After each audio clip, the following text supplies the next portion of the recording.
Teman-teman, saat teduh kita pagi ini, edisi 31, Kitab Keluaran pasal 16, mengajar kita bahwa Tuhan memiliki persediaan kasih karunia yang tidak terbatas untuk memenuhi kebutuhan kita. Tetapi kita harus berusaha setiap hari berpegang kepada Dia dan berpaut kepada Dia.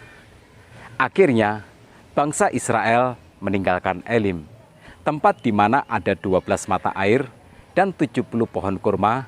Sekarang mereka ada di padang gurun Sin. Dan seperti pada perikop sebelumnya, mereka menggerutu tentang air. Nah, sekarang mereka menggerutu tentang makanan. Ayat 3 berkata, kalau kami mati tadinya di tanah Mesir oleh tangan Tuhan, ketika kami duduk menghadap kuali berisi daging dan makan roti sampai kenyang, sebab kamu membawa kami keluar ke padang gurun ini untuk membunuh seluruh jemaah ini dengan kelaparan. Ketika kita menghadapi masalah kekurangan, kita punya pilihan, menyalahkan orang lain atau kita lari kepada Tuhan. Nah, Israel memilih untuk menyalahkan Musa. Yuk kita pahami ini. Tuhan yang memimpin bangsa Israel melewati padang gurun Sin ini adalah Tuhan yang sama yang memimpin umatnya keluar dari Mesir. Tuhan yang sama yang membelah Laut Teberau menjadi dua. Jadi, ketika kita menghadapi masalah kekurangan, kita sedang dituntun oleh Tuhan yang sama. Menggerutu atau mengeluh hanya mengungkapkan isi batin kita. Sama seperti kita membawa secangkir kopi, lalu kopi kita itu terbentur sesuatu dan tumpah. Apa yang tumpah dari cangkir kita ini? Tentu kopi.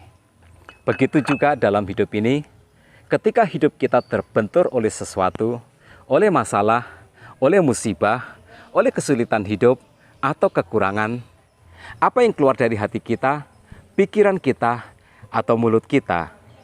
Apakah pujian? Apakah doa? Yang keluar dari mulut Israel adalah gerutuan, keluhan, menyalahkan Musa, menuduh Musa dengan tuduhan yang tidak-tidak. Ingatlah, apa yang keluar dari mulut kita itu menunjukkan isi hati kita. Menggerutu adalah wabah penyakit atau virus yang sangat cepat menyebar. Perhatikan apa yang dikatakan di ayat yang kedua. Di padang gurun itu bersungut-sungutlah segenap jemaah Israel. Ya, dari semula yang hanya beberapa orang saja, akhirnya dengan cepat menjangkiti seluruh jemaah Israel. Dan sama seperti semua wabah penyakit, dia hanya bisa menjangkiti mereka yang kondisinya memang lemah saja. Nah, begitu juga dengan penyakit rohani. Hanya orang yang kondisinya lemah secara rohani, mudah untuk dijangkiti atau ditulari penyakit rohani, yaitu mengeluh, menggerutu, berprasangka buruk, negative thinking, dan lain sebagainya. Tetapi lihatlah juga bahwa tukang menggerutu ini adalah orang-orang yang kesukaannya membesar-besarkan masalah. Kata mereka kepada Musa di ayat yang ketiga, sebab kamu membawa kami keluar ke padang gurun ini untuk membunuh seluruh jemaah ini dengan kelaparan. Dari keadaan yang sebenarnya tidak ada makanan, sekarang masalahnya berubah menjadi sesuatu yang serius. Musa dituduh sengaja membunuh seluruh orang Israel dengan membawa mereka ke padang gurun. Para penggerutu adalah orang-orang yang sukanya menipu dirinya sendiri dan juga menipu semua orang dengan membesar-besarkan masalah. Tetapi yang luar biasa adalah Tuhan merespon. Dalam ayat yang keempat dan 5, Tuhan berfirman, sesungguhnya aku akan menurunkan dari langit hujan roti bagimu. Maka bangsa itu akan keluar dan memungut tiap-tiap hari sebanyak yang perlu untuk sehari, supaya mereka kucoba apakah mereka hidup menurut hukumku atau tidak. Dan pada hari yang keenam, apabila mereka memasak yang dibawa mereka pulang, maka yang dibawa itu akan terdapat 2 kali lipat banyaknya dari apa yang dibungut mereka sehari-hari. Tuhan akan menghujani bangsa ini dengan mana setiap pagi, roti dari surga, dan juga daging, dengan mengirim burung puyuh pada sore hari, seperti yang digambarkan di dalam ayat yang ke-13 dan 14. Pada waktu petang, datanglah berduyun-duyun burung puyuh yang menutupi perkemahan itu, dan pada waktu pagi, terletaklah embun sekeliling perkemahan itu.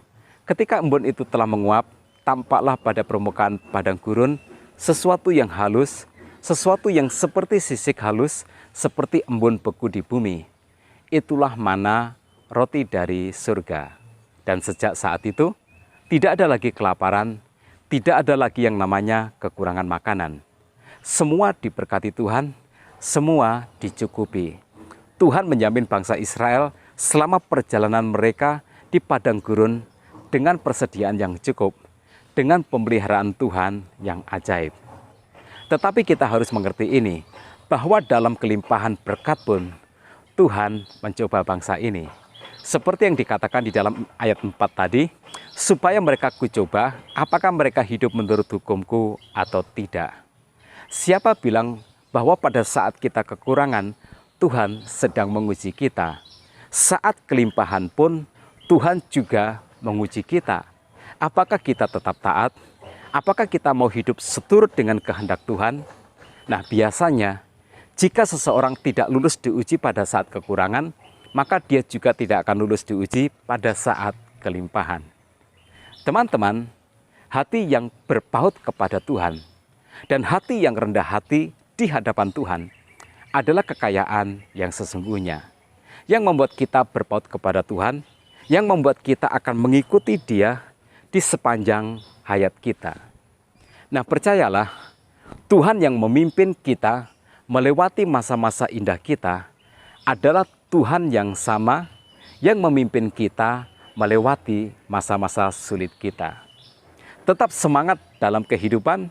Tuhan Yesus memberkati kita semua.